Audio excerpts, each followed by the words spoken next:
Yeah. We back once again for the Producers Dojo podcast. My name is Eddie Cypher.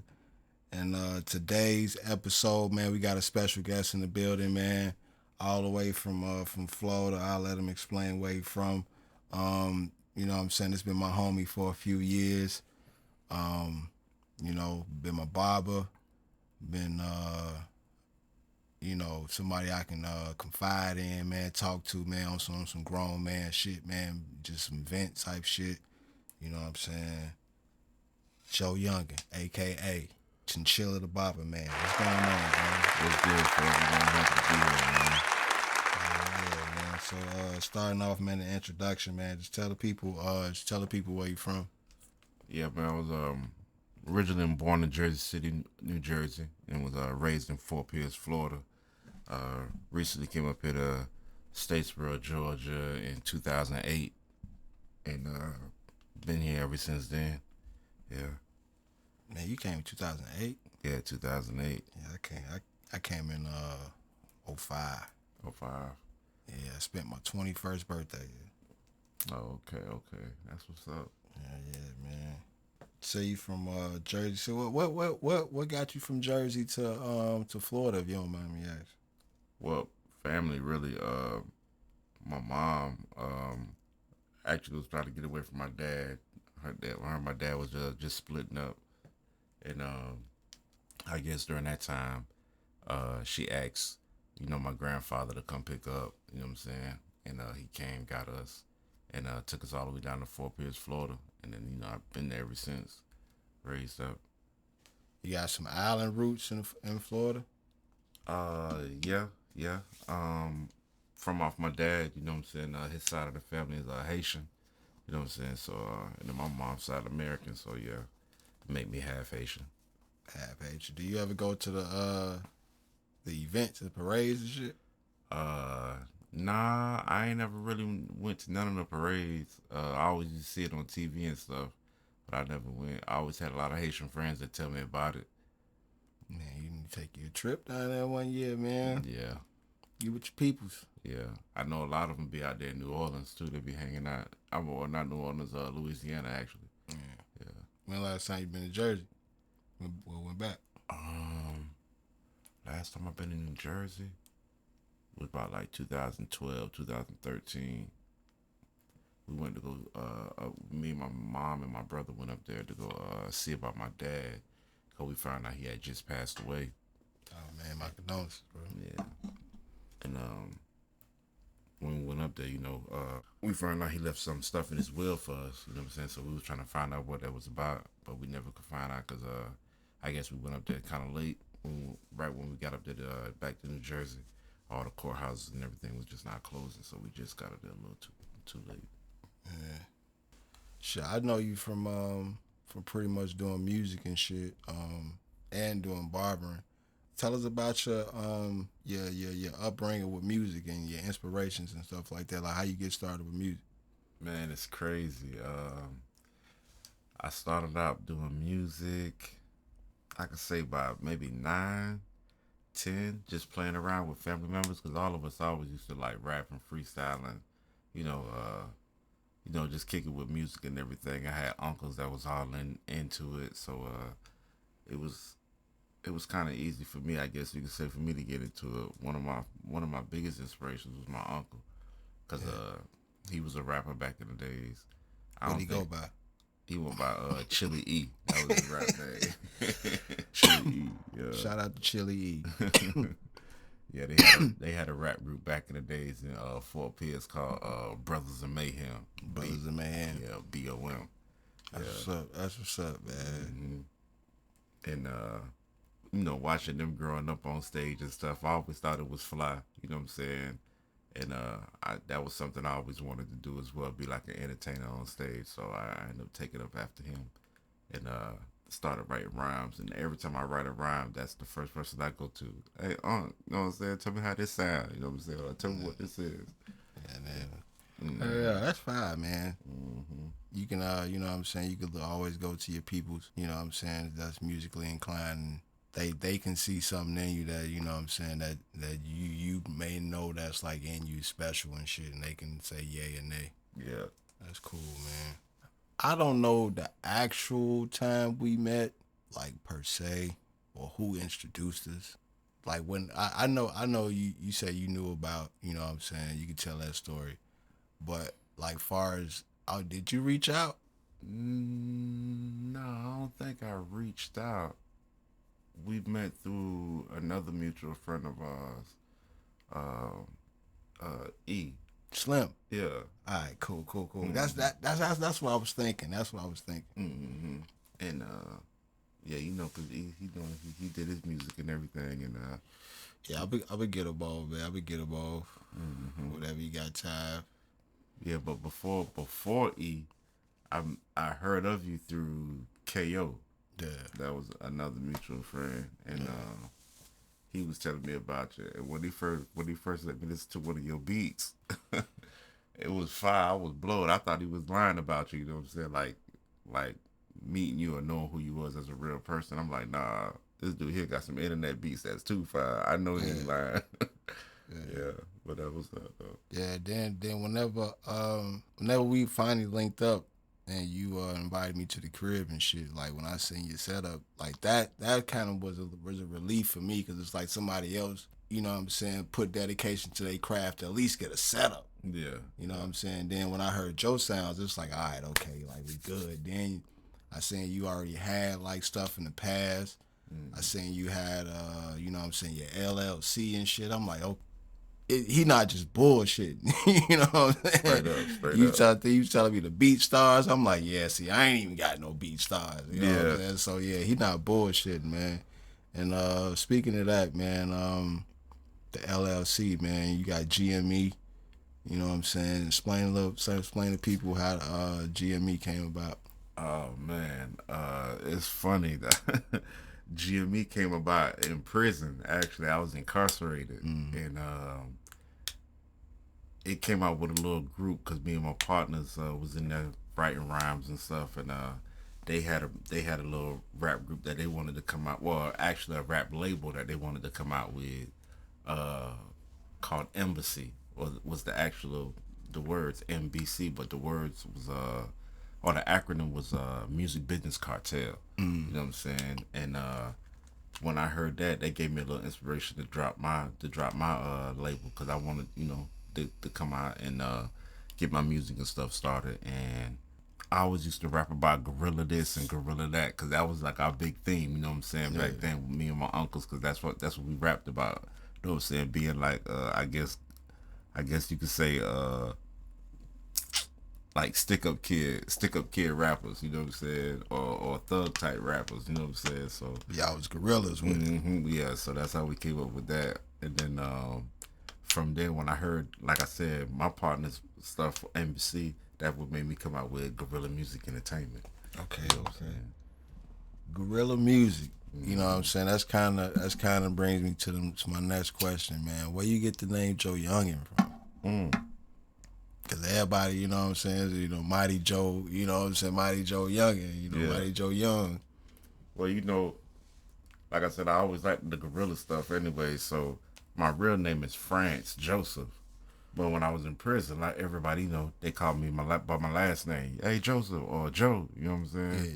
Inmate Joe. You know what I'm saying? So when I heard that, and took that as like my inheritance, my rap name. And then my grandmother, God bless the dead, she actually gave me the last. Well, she didn't give me the last name Youngin, but you know, from listening to her talking to my mom or my aunties and stuff, she was like, "Hey, yo, get your youngins." You know what I'm saying? Yeah, okay, yeah. That's that South shit, man. Get your youngins. So that's how I ended up inheriting that Joe Youngin. Yeah. Yeah, that's cool, man. Because in Chicago, man, we call everybody Joe. If your name Joe or not, hey Joe, check it out. You know what I'm saying? So you know that's cool as shit, man. So you doing the music. How far did you like branch out with the music? You know. That's a good question, man. I don't think I branched out as far as I wanted to. Um, It's a reason for that though. yeah, You know what I'm saying? You may had another caller. yeah, yeah. I feel like that's what it was. You know what I'm saying? Now that I'm looking at it, from where I'm at now in my life, but I tried to go as far as with it, from my I guess my second home, Fort Pierce, and then I reached out to Orlando, Florida, to a friend of mine and asked for some help. You know what I'm saying, to try to help me You got videos expand my though. music. Yeah, one music video. Hey man, that video was. I thought you had two. I thought you had Just more one, than one. just one. I was working on the second one. We never finished it. Bro, I could have sworn you showed me more than one, but Mm-hmm. you would know. So hell yeah, man. Shit, I ain't got no video. The videos that I got, man, I shot myself. And that was For like real? a few years ago. Yeah, Wow. they on YouTube.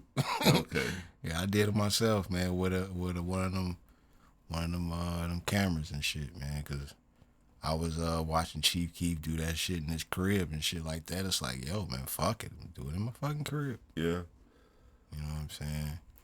I remember we was gonna do a collaboration, Gorilla Geeks.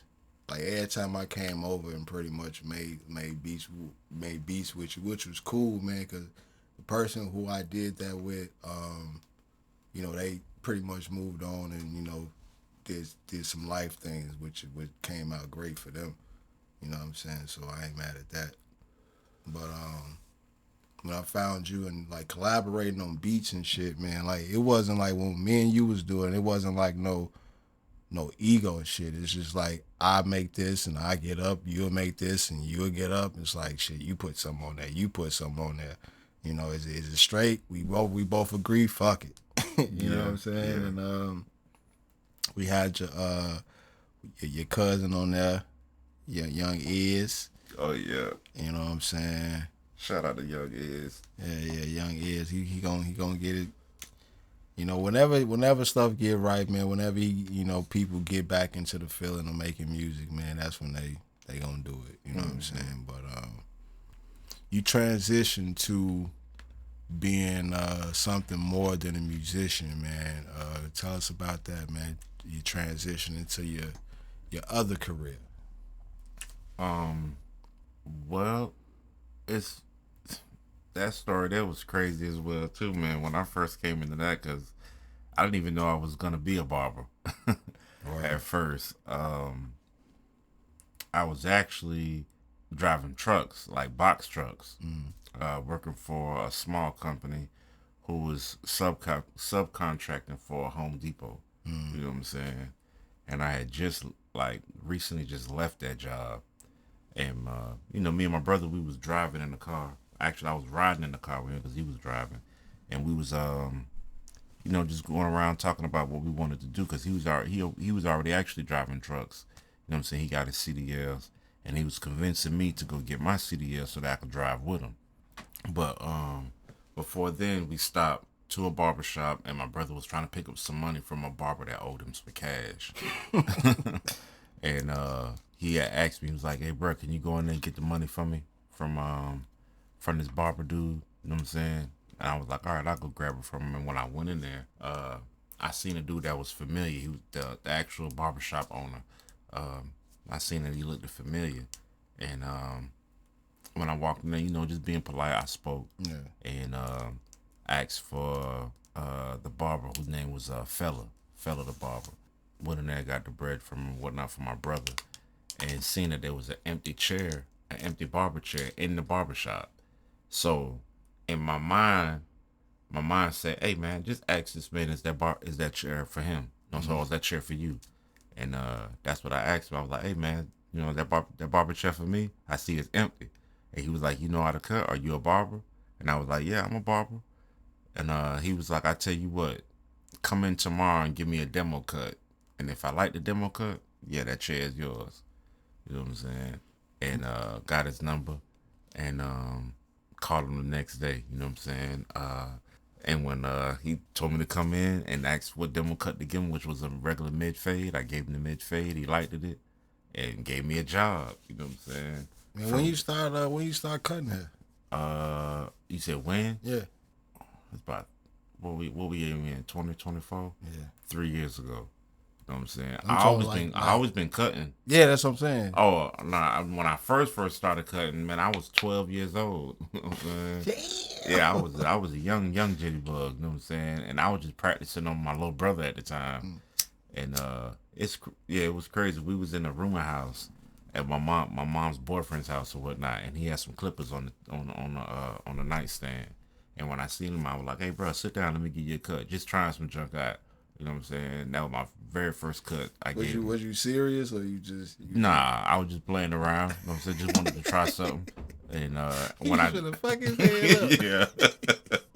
And when I gave him the cut and whatnot, and it turned out pretty good. You know what I'm saying? It was a basic. All I did was just give him a number one all the way around and then lined them up. Yeah, It turned out pretty good. And my mom seen it. She was like, "Hey, well, you give him a good cut."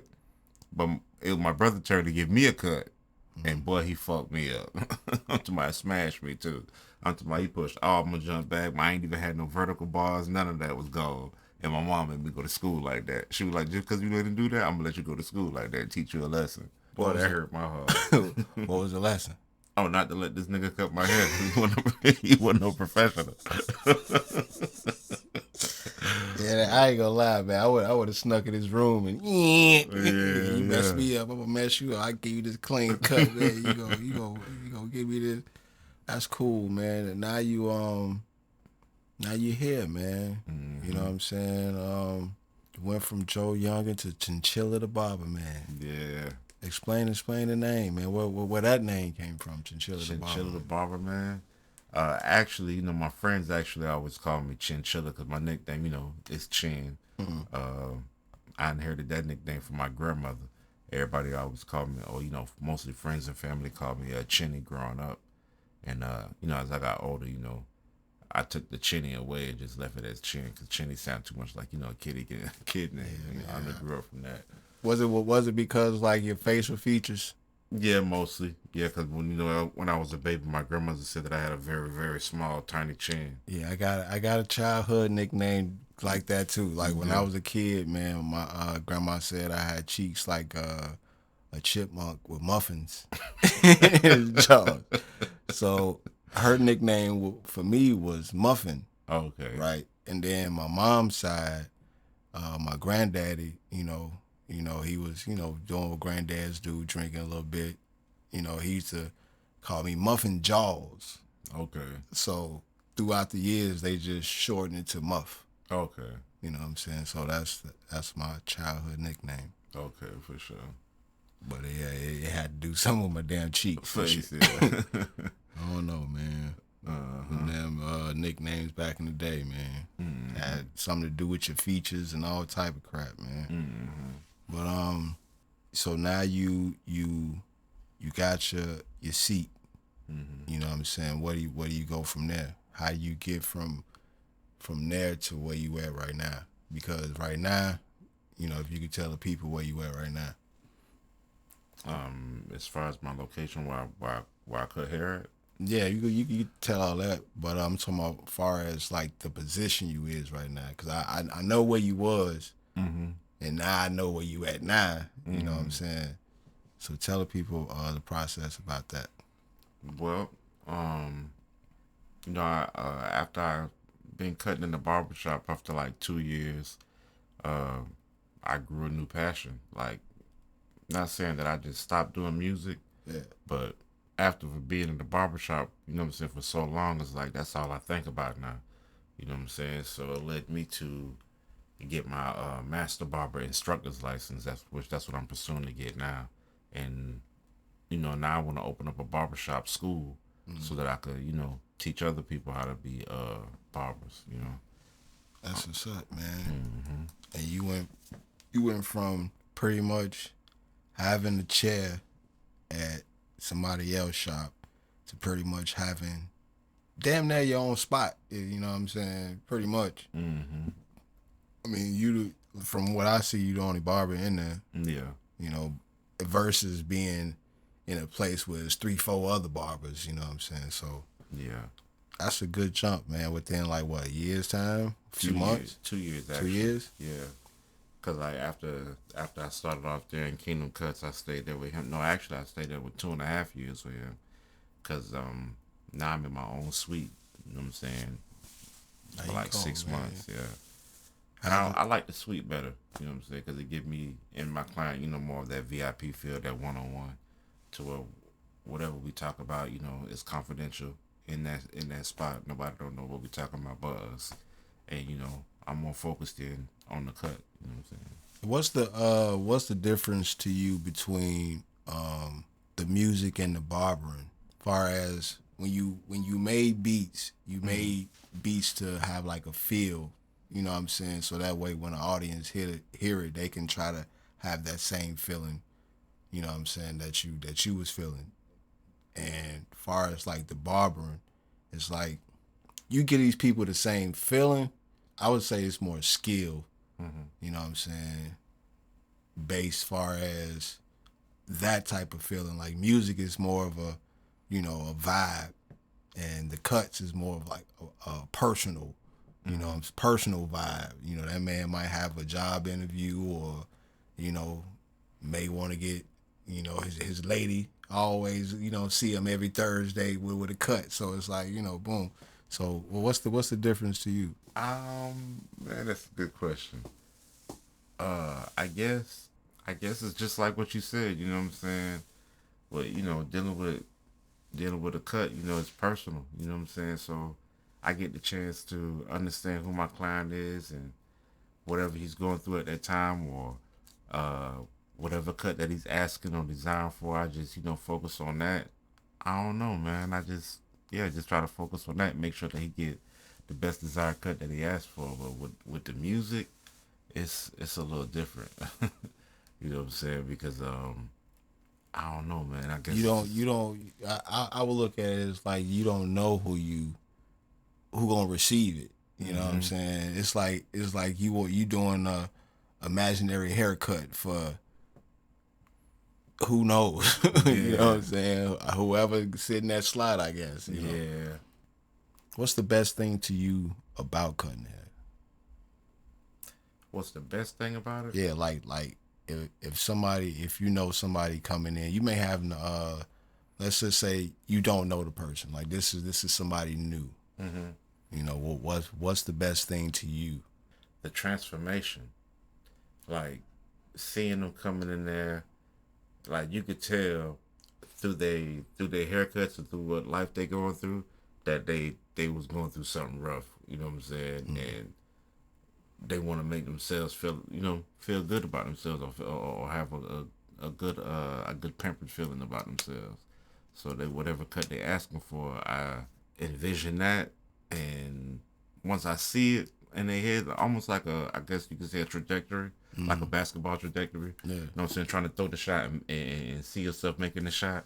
I look at that vision of whatever haircut they design for. So they might come in and say, hey, man, just give me a low temp fade. I see. I envision that. Okay, that's what a temp fade I can see look like a fit on him, and it's like almost like drawing it on his Yeah. head. That's cool that you said that. 'Cause that's my dad told me. He told me cutting hair is kind of like drawing, and all Mm-hmm. you doing is just erasing, pretty Mm-hmm. much. Mm-hmm. But I never really, I never really like. I don't know, man. I don't think I trusted myself Mm-hmm. enough to do fades, Yeah. like that. But trial and error, I guess. Yeah. Do you think it's a difference between barbershops and salons? Heck yeah, it's a big difference. Yeah, really, really big difference. What would be the difference, and what would be the comparisons, like the identical joints? Well, because mostly in barbershops, you gotta you in barbershops, you're in like in a man I guess environment, a more manly environment, because mostly men coming in the shops getting haircuts or whatnot, and most of us we're just just cutting and fading, and you know while we cutting hair, we most focusing on getting a haircut in at least 40 minutes and getting them out of there, versus going to a salon. Women have to bring their hair, sit down, get the you know what I'm saying, get the hair washed, shampoo, conditioner, whatever, blow dry, sit up there, with the certain cuts and styles and whatever dye they put in. That's a 2 hour sit down. Yeah, in a barbershop, we ain't doing no 2 hour sit down. Yeah. But do you think it's the same far as atmosphere? The atmosphere. Like, okay, let me explain. As far as like, if I go in the barbershop, I know I'm gonna get men gossip. Mm-hmm. You know what I'm saying? Then you go in the salon, it's female gossip. Mm-hmm. You know, and usually, not to throw no color in that, but if you really in the South, man, you go to a barbershop, is more black. If you go to a salon, it's more black. Mm-hmm. You know, just that those two atmospheres alone, is it's a good atmosphere. Like I got an example like barbershop and beauty shop. Mm-hmm. Like if both of those was like on the same block, Mm-hmm. like in the South or something like that, man, that'd be some powerful shit. Yeah. Yeah. You know what I'm saying? And in some areas in the world is like that, you know what I'm saying? But I mean, from where I've been seeing it, because I've seen some shops like that. You have the barbershop and the beauty salon like right next to each other. Some of them they have like unisex shops where they're merged in now. You know what I'm saying? And you'll see both in the shop. Like where I'm at, the lot of designs there. She's my sister-in-law. She's looking at herself like a unisex shop. You know what I'm saying? Do you think it's a difference between female barbers and male barbers? As far as cutting wise, or what do you mean? I wouldn't say cutting wise because I would say that would be like skill, far as but the treatment. The treatment is totally different. Yeah, the treatment is totally different, and it depends on what barber you messing with at the time. You know what I'm saying? Because you got some female barbers, they got that's more, on the soft side. They get more of like the therapeutic side to where they want to have their aromatherapy blowing and, you know what I'm saying, the hot towels and, you know what I'm saying. Then you got some barbers that just want to get the cut and just get you out of there. And go and get that now. You don't need all that. Yeah, you don't need all that. Is it a difference between cutting males and females? Um. As far as like the texture of the hair. And, Oh yeah. You know. Oh yeah. It's a difference. Depending on what style they want. You know what I'm saying? Because a lot of women nowadays they just want the short hair like pixie cut style. You know what I'm saying? You don't too much see a lot of women ask for like big fades unless they want like a fade in the back. You know what I'm saying? Like a temp fade in the back or something like that. But that's about it. How is that navigating different textures of hair? If it is a difference, Yeah, it's a big. I mean, it's a difference. It's just doing your hair analysis actually. You know what I'm saying? As you combing through the client hair and seeing what it is, you can feel it through the comb as the client got like a medium texture or like a very coarse texture hair or thin, or if the hair is thin. You know what I'm saying? Most women that come and sit down, they get a haircut. Like some of their hair be thin. You know what I'm saying? That's why they come to barbers anyway instead of going to a salon and covering up. They want to keep the natural look and just give them a nice lineup or whatnot. that's what's up, man. What's your go tos as far as like your equipment? My go-tos, I love walls. Hands down, I love wall clippers. But like my second go-tos, now I ain't even gonna lie, I've been loving Stylecraft a lot. Stylecraft got some very, very good clippers. And Babylous. Babylous got some nice ones too, but Stylecraft I love a lot. Yeah. What's different about what you call it again? Stylecraft. Stylecraft than Walls and Babylous. Uh, Who made Babylous? Or is that just the company? I think they own separate entity. Yeah. I thought they had like a big name like Wall or some shit. So what's the difference between Stylecraft and Wall? Well, with In your opinion? my opinion, I like their motors in their clippers. They got more of the vector motor, to where like I said before, when you could tell the hair analysis by combing the hair, and you could tell if the hair is very coarse, the clipper could pick that up. You know what I'm saying? And if it's too thick or too coarse, the motor will actually speed up and tell it, hey, the hair is too thick. Speed up so we can cut it. Damn. And it'll cut right through like butter. Damn. Yeah. Versus with walls, they got a strong motor, but it's not a vector motor. You know what I'm saying? They got more of a rotary motor. Yeah, see, I didn't know none of that was like important, man. Mm-hmm. You know what I'm saying? Damn, okay. Mm-hmm. That's fucked me off. That's fucked me all up. I didn't know that was like a different like thing as far as like motors, man. You ever had anybody that was like so fucked up? I'm talking about like they shit been like fucked up that you try to do your best. Yeah. I remember a haircut. A Spanish dude came in one day. Really, actually, it throwed me too because I really didn't know what to give him. You know what I'm saying? When I seen it, I guess somebody tried to give him a cut. I don't know what kind of cut it was. It looked like a I guess you could say like a frohawk, mohawk type deal, but his hair was curly. You know what I'm saying? And he wanted a mullet. You know what I'm saying? Wow. And I was like, yeah, dog, that's not a mullet. You know what I'm saying? That's not a mullet. So I tried my best to try to give it to him, but it still didn't look right to me after I got finished with it. Damn, man. With you being well, you ain't got to deal with it now, but with you being starting off inside of a shop with more than one barber, not saying that it was at your shop, but do you feel like amongst the barber community that it may be a little jealousy or a little, envy in that area? Because let's just say one dude may have more clients than the other dude, but he may think he got the better tools or the better cut or the better technique, but he getting all the clients, I mean, I can't really say by my experience. I've never like really caught that sense of jealousy, like watching another barber. I may have the best tools, but this client, he's slicing and dicing and getting all the clients. Yeah, you ever got hated on though? I mean, not to my knowledge. I ain't never got hated on, but watching other people, I could see like other people's like journey and they cuts. You know what I'm saying? Where like a dude might be sitting down all day because this client getting another. You know what I'm saying? This client getting a bunch of haircuts that day, and this client ain't getting that. So if he see that and he watch it, then he might get up, get mad, and walk out the shop. You might not see him for like 2 hours.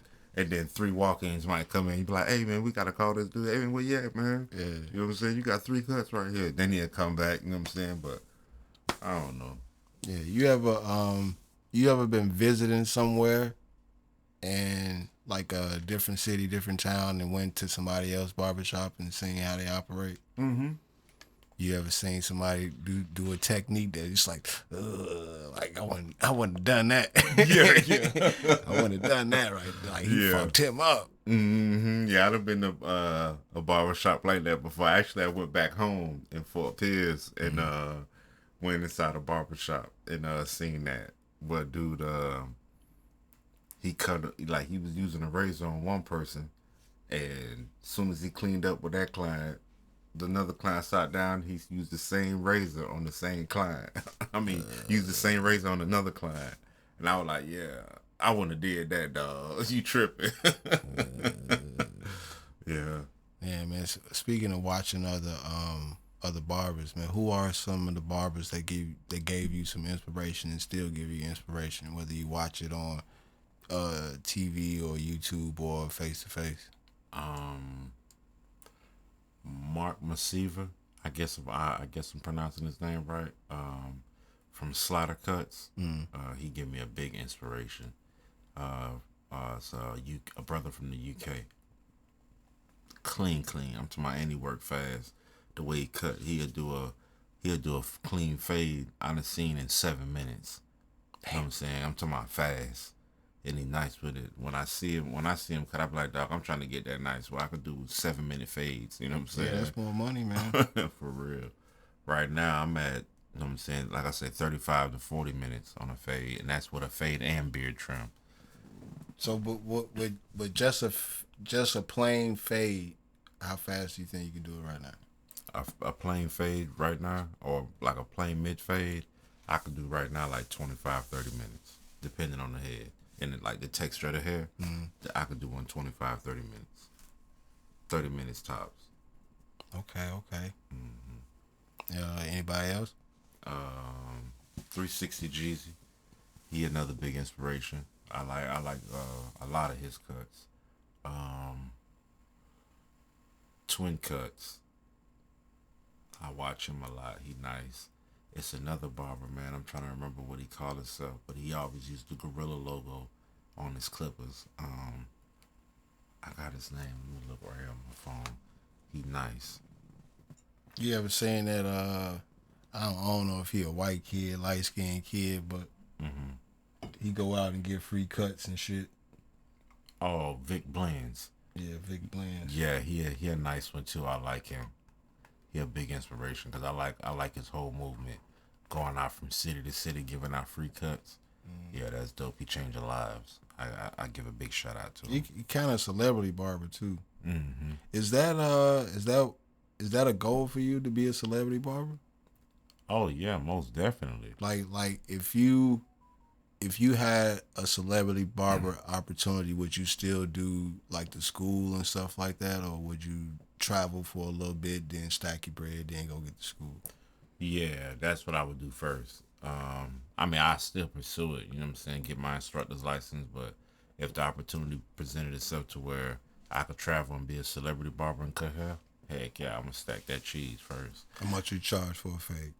For a fade, if I became a celebrity barber, oh man, just if you ain't got $500, I ain't even cut my clippers on. At least 500 just to cut the clippers on. Man, because I seen some shit today, right? Doing my research on some of the barber stuff, right? Mm-hmm.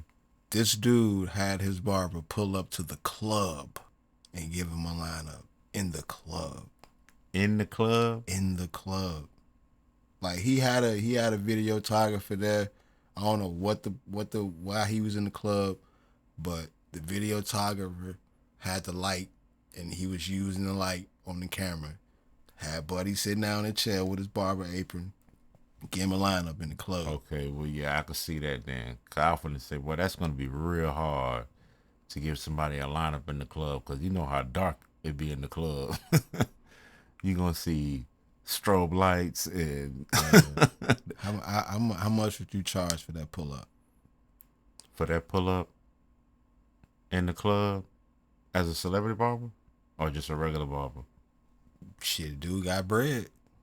Yeah, if you ask me to pull up in the club to give you a cut, I'm gonna charge you $100. $100? Yeah, I'll charge you $100. Well, what about if it was a celebrity? Or if it's a celebrity, it's gonna be at least a band.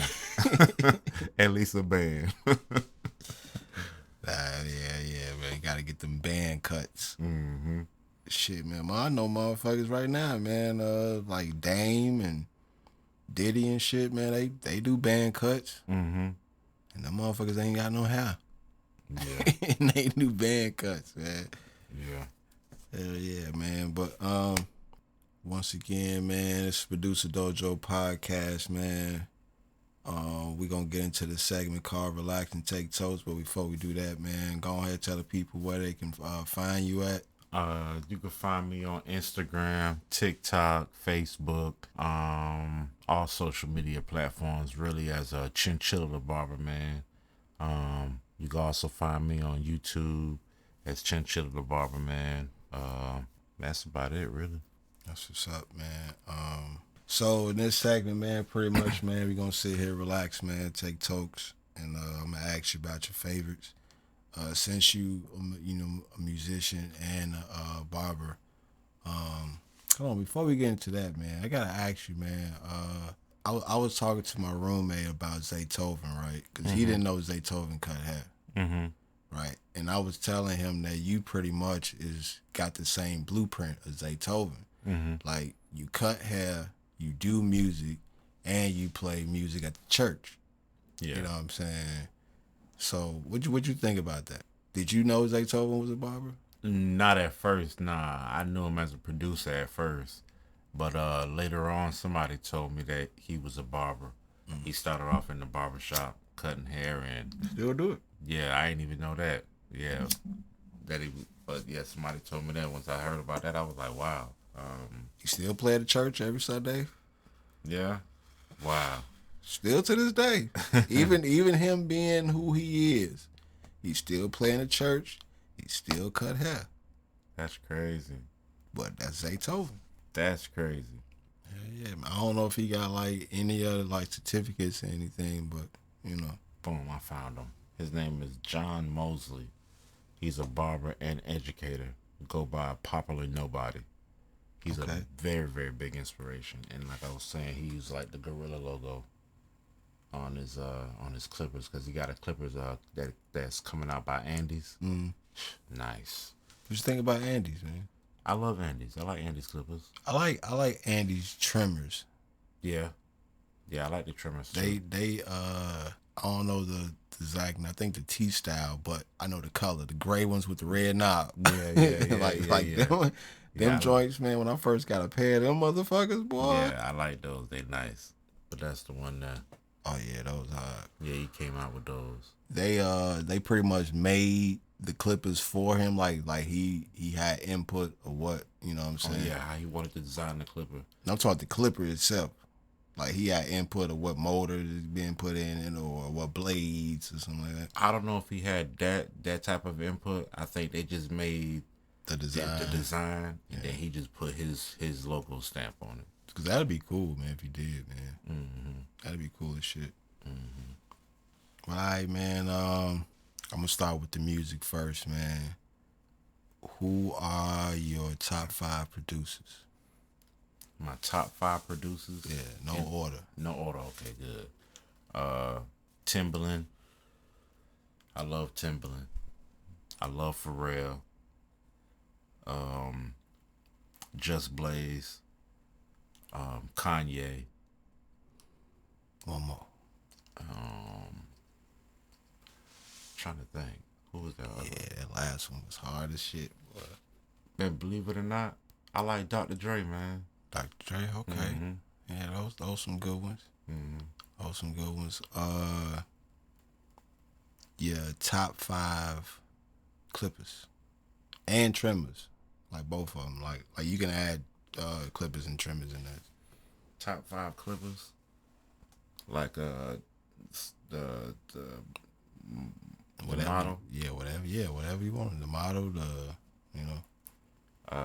The Wall Seniors. I love the Wall Seniors. I like the Stylecraft Instincts. Mm-hmm. I like the Stylecraft Instincts for the lightweight of the clipper, and then they got the click knob on the lever, so it let me know where I need to be at in my fading or in my blending. The Gammas. I like the Gammas.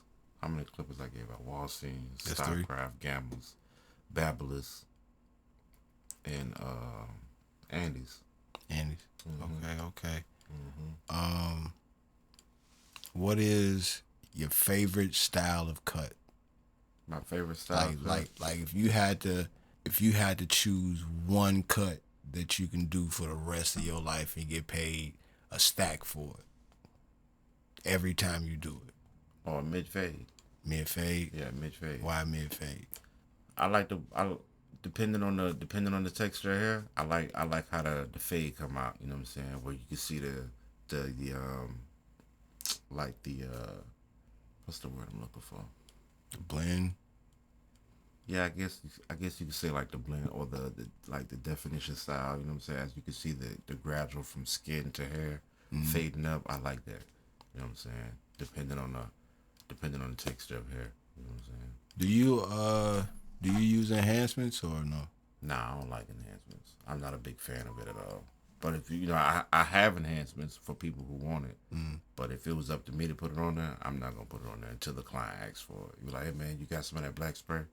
I'm like, yeah, I got it. Or you can put some on there on the top, and I'm thinning and repair it. Okay, yeah, I spray it then. But you wait for them to ask. Even though if you may see it, you'll still wait for them to ask. Yeah, I still wait for them to ask. That's what's up, man. That's cool, man. Some people they just do it anyway, man. They be having them people out there looking crazy sometimes. Damn, man. If you had to if you had to choose 3 albums, man, if you had to do 3 albums that you can work in all day, what would they be? If I had 3 albums I can Like work in all day. you locked in the barbershop 24 hours and you got 3 albums to listen to all day. Man, I gotta listen to some Busta Rhymes. Yeah, I gotta be hyped. Okay, But I'm okay. cutting hair. I can't be sluggish cutting hair. Another artist, probably. I say some Jay-Z. I listen to Jay-Z and some Lil Wayne. Wayne. But like the Pacific album though, I have to go with the Busta Rhymes Extension Level event. I Yeah. gotta go with that one. Yeah, that's a good album. The Lil Wayne, I gotta go with 500 Degrees. Yo, I was telling somebody this the other day, man. Well, last couple weeks ago. I don't know what the fuck 500 Degree was, bro. What? I mean, I know of it, Yeah. but I went from Carter 2 Okay. to the mixtape Wayne. Yeah. So when I heard 500 Degrees, I'm like, yo, what the fuck is this? Yeah, he had some bangers on that album. No, I didn't know what it was. Like I didn't like it. For real? Cause I went from Carter 2 to mixtape Wayne, like dedication, drop 1, drop 2, you know what I'm saying? So I was in love with the mixtape Wayne, like, Okay. like this nigga spitting. So then I went back and listened to 500 Degrees, just doing my Lil Wayne shit, like, and I'm like, yo, what the fuck is this, man? Yeah. I mean, with that album now, I felt like Wayne was his true self there. Wayne was the block is hot, you know what I'm saying, Wayne.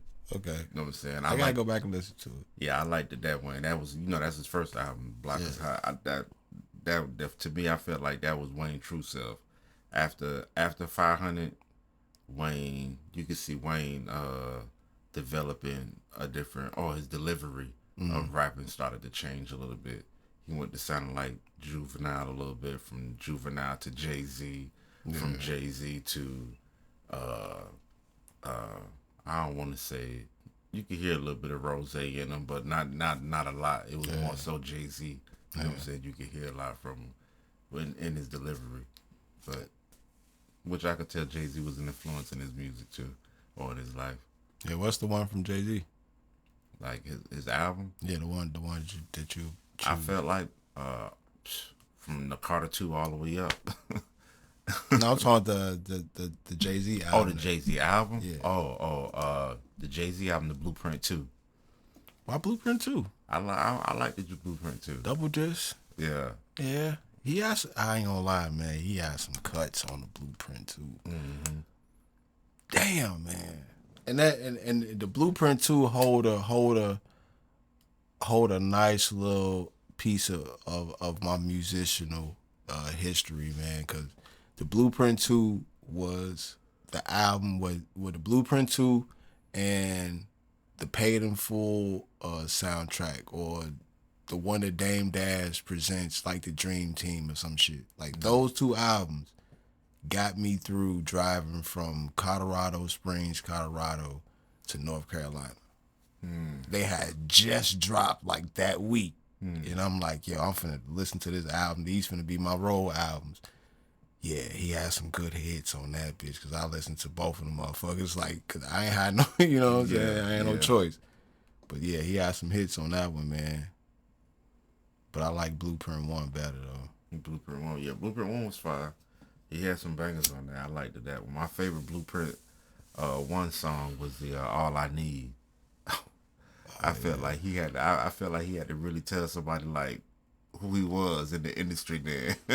That goddamn beat was hard too, boy. I don't know who did. I think Just did it. I don't know, but that beat was hard, man. If you had to build a special producer, like, you know what I'm saying, the God of all God producers, right? If you had to build them up, where are you getting? Who's making the melodies? Who's making the drums? If it's samples in there, who's sampling it? and who's engineering the beat? Okay, I see how you saying it. I like I like Timbaland's drum patterns. He got good drum patterns. Most of Okay. his drum patterns, come from himself. You know what I'm saying? Either he bebopping it over the mic, and then he'll, cut it and chop it. I like how he make his drums. I agree. I said the same thing. Who making the melody? I have to give it to Zaytoven on the melody. I said the same thing. Yeah. Who's chopping the samples? I have to give it to Kanye, man. Kanye sample God. I gotta give it to him. I don't know where he finds samples from, but that nigga be having some hard samples, man. I have to give it to him. 808s, I give 808s to Pharrell. I like his 808s. Who's organizing the beat? Like who's organizing all those sounds and making the final product? Making the final product, I give it to 40. 40. No, okay. Damn, that's if you got the melodies from Zay, the drums from Tim, the sample from Kanye, and the 808s from Pharrell, and you got Noah making the beat. Yeah, Drake finna have a good time on that. Oh yeah, oh yeah. Drake finna have a good time with that one. All right, it's this topic going on around the producer community. I get it, but what do you think about old school producers versus new school producers? Now, some of the old school producers are the ones you just named. Dre,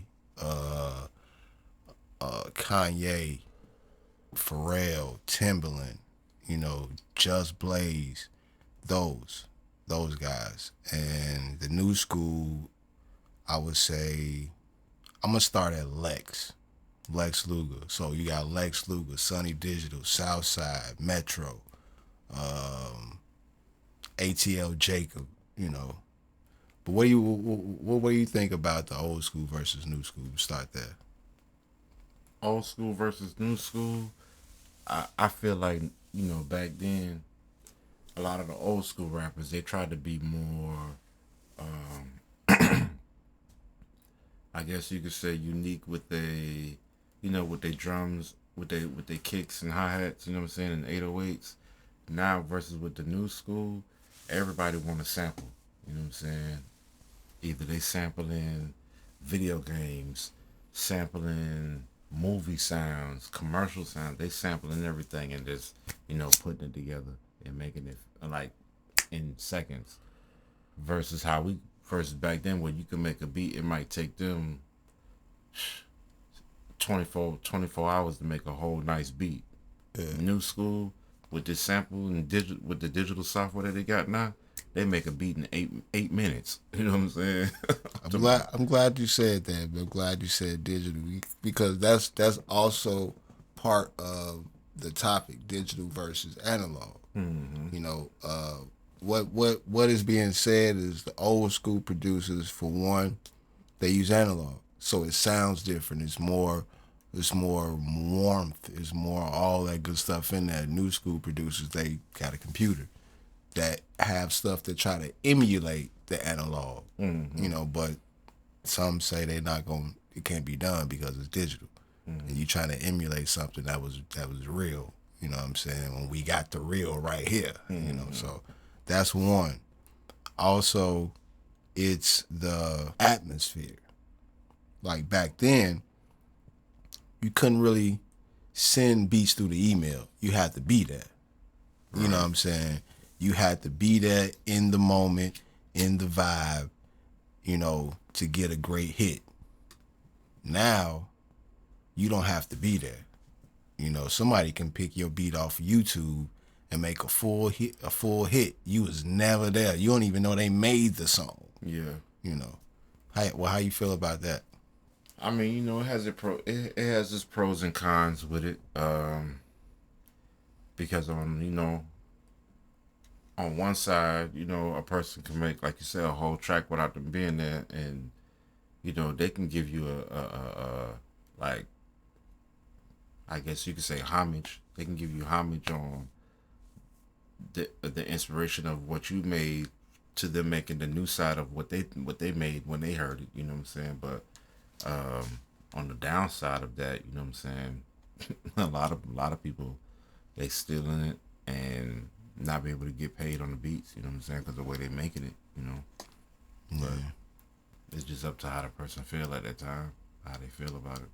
What do you think has changed? We gonna switch it over to the barber stuff now. What do you think has changed within the last 10 years of barbering? What has changed? Yeah.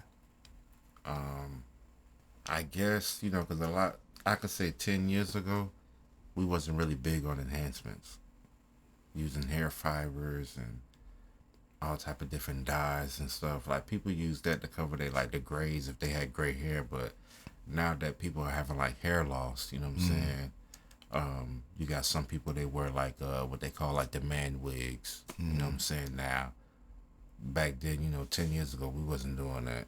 You know what I'm saying? Or man weaves, what they call. You know what I'm saying? You see a lot of Beijing going around. Yeah.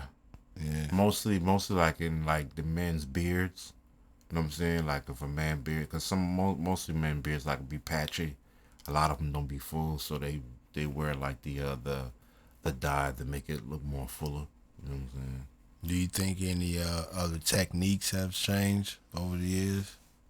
I feel like some techniques have changed. You know what I'm saying? As far as with styles and haircuts, because back then mostly people wear like temp fades or like a regular mid fade or a high box fade.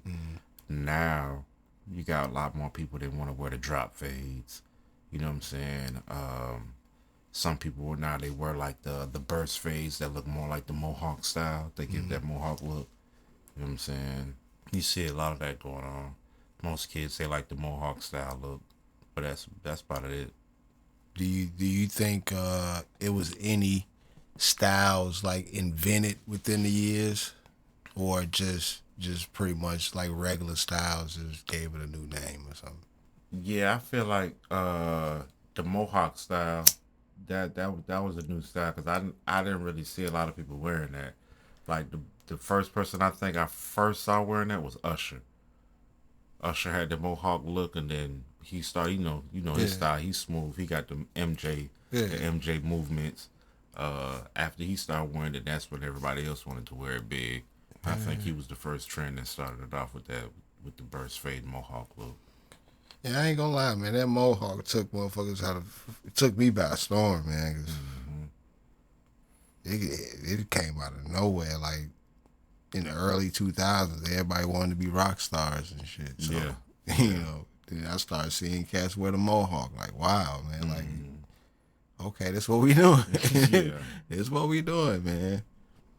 What's the worst style that came out in the last few years that you, in your opinion?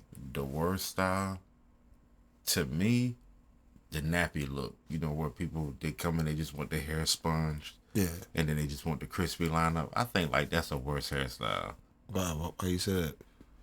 I mean, even though it looks natural, don't get me wrong, I like the natural side of it, but your hair is nappy. You know what I'm saying? Like most people now, they like the clean cut style. They want to be clean cut. You know what I'm saying? I ain't gonna lie, man.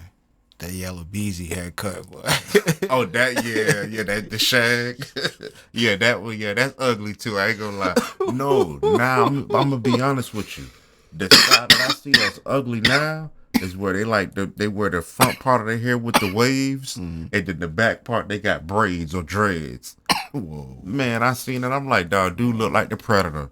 Like you ever seen how the Predator look? Yeah, That's yeah. how he look, man. I ain't gonna lie, that damn yellow beezy That's ugly. haircut, boy, that shit got me, boy. I'm like, bro, how, like, so you just want to grow your hair out to a certain length just to get the The shag? shag, yeah. It's like, damn, man. First, the Boosie shit was like, what do you think about the Boosie fade? I like the Boosie fade, but the Boosie fade just fit Boosie. I don't think everybody could wear that fade. Word, You word. got some people that could wear it, but they can't. They can't wear it how Boosie wear it. That fade is meant for just for Boosie.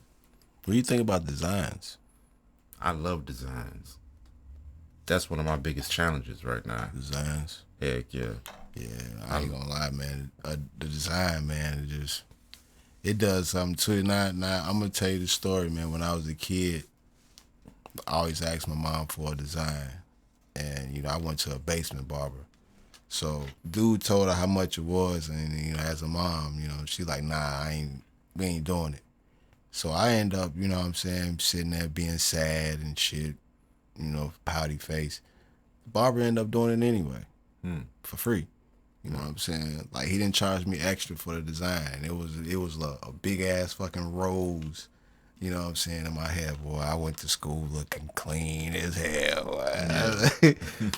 But ever since then, like, that was I thought that was cool. And then when I used to cut my son hair as a little kid, I wasn't that, what I'm saying, raw with the designs, but I did a little small shit like the parts, the curl parts, or I hit him with one of those Nas joints, what I'm saying? And then I remember one time I put like a lightning bolt in his head because that's easy because he like Lightning McQueen and shit at the time. So, Okay. Hell yeah, man. Yeah. I love designs, man. Like when I see them, I be amazed by other barbers about what they do in people's hair. You know what I'm saying? Yeah, I done seen some man, Yeah. some unbelievable Portraits. ones. Like Yeah, I seen a dude draw Edward Scissorhand in a dude's head. I was amazed by it. I was like, dog, I know that took a lot of time. You know what I'm saying? At least 2 hours. You know what I'm saying? But he did it, and it looked raw. You know what I'm saying? Man, designs in people's head amazes me, man. Every time somebody get one, that's why I say it's a big challenge for me because I do little designs like what you said, like the Nas cuts or the lightning bolt zigzag, whatnot. Or I might do like the EKG lines with the heart on the end. Okay, You know what I'm okay, saying? okay. Yeah, man. We gonna wrap it up, man. It's nice seeing you again, brother. Nice hanging out with you, talking to you, man. Most definitely, man. It was an You know, honor, man. Once again, man, you let the people know where you located and all that.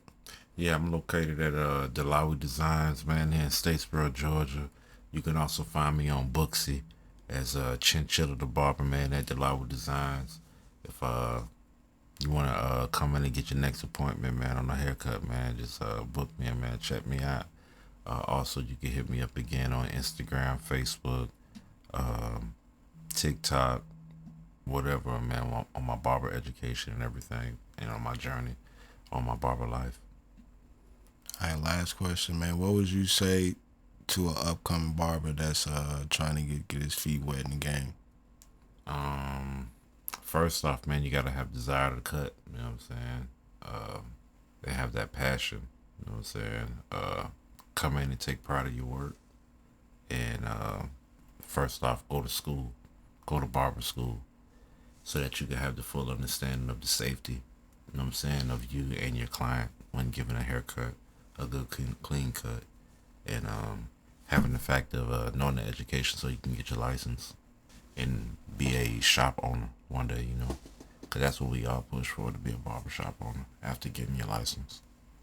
Well, all right, man. It's Eddie Cypher, man. Producer Dojo podcast, man. Signing out, man.